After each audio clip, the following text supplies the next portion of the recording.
Hello everyone, Jorge Huertas once again with all of you. Today I'm gonna show you what is and how to make a mental map. This video is also available in Spanish. Well, the mental map is a tool of conceptualization. It got the following characteristics. It's a tool used to explain ideas or concepts. Take by design thinking to be used primarily in the stages of empathy, define, and devise. Use simple graphic elements to demonstrate the construction and structure of a thought or an idea. Generates a tangible result or an insight when the map is done. The components are keywords, links, and punctual.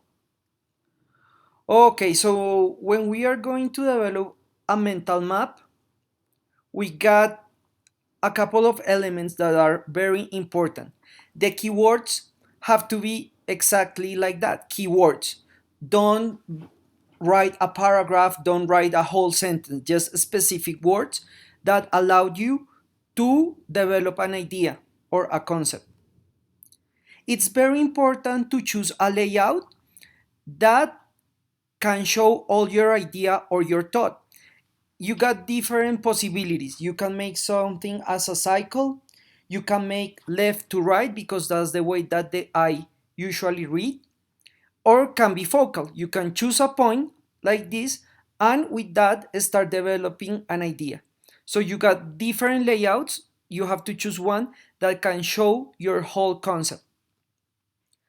After that, it's very important that you support your keywords with images or graphics because it's easier to develop something. So you put a keyword and like the way that we do here, we have graphic and then we have a pictogram. You can draw or you can use any tool that you need to show your idea. It's also very important that the mental map be punctual. So you can choose different ways to put together all your words so you can encapsulate all the different words that you're using. It's very important that all the words and all the draws that you make in your mental map are linked. Extremely important. Otherwise, your thought will be in different ways and it will be very hard to read. So as you can see here, everything is linked and everything look as a system. So when you have all your elements, the mapping process is very important. The first thing that you have to do is that you have to recollect information. You can do that analog or digital. It's up to you how you do it. But the important thing is that you got the information. After that, you analyze the information. And how do you do that? It's very important that you interact with your group. Many times the mental map are developed by a group. If for some reason you are doing it by yourself, think and analyze all the information. Everything is not important. Everything is not relevant. So just choose the main things. And after that, you decide. You decide what is the best fit for this specific situation.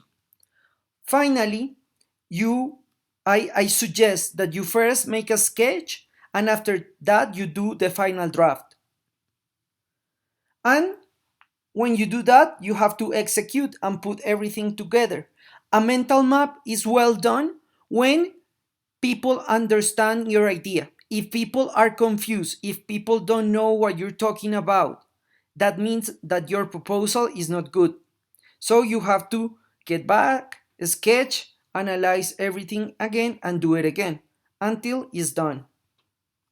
As a conclusion, we can say that evidence structure, construction, and organization of an idea, concept of draft, is the main purpose of a mental map. It must be easy to read and interpret using the elements above mentioned. It cannot be subjective. It has to be supported with figures and statistics depending of what stage is the project on. So depending of what you want to show, you always have to have information that you support your point of view. That's very, very important, and allow you to express your idea or your thought in a better way. Thank you so much. I hope this video will be a big help in your development. Please subscribe to our channel, Design Thinking 24/7. Follow us on social media, Facebook, Twitter, Instagram. Thank you to all of you. We are the #1 channel in YouTube in design thinking and agile methodologies. Remember, every Monday we have a new video in Spanish. Every Thursday we have a new video in English. Thank you so much, and we'll see you next time.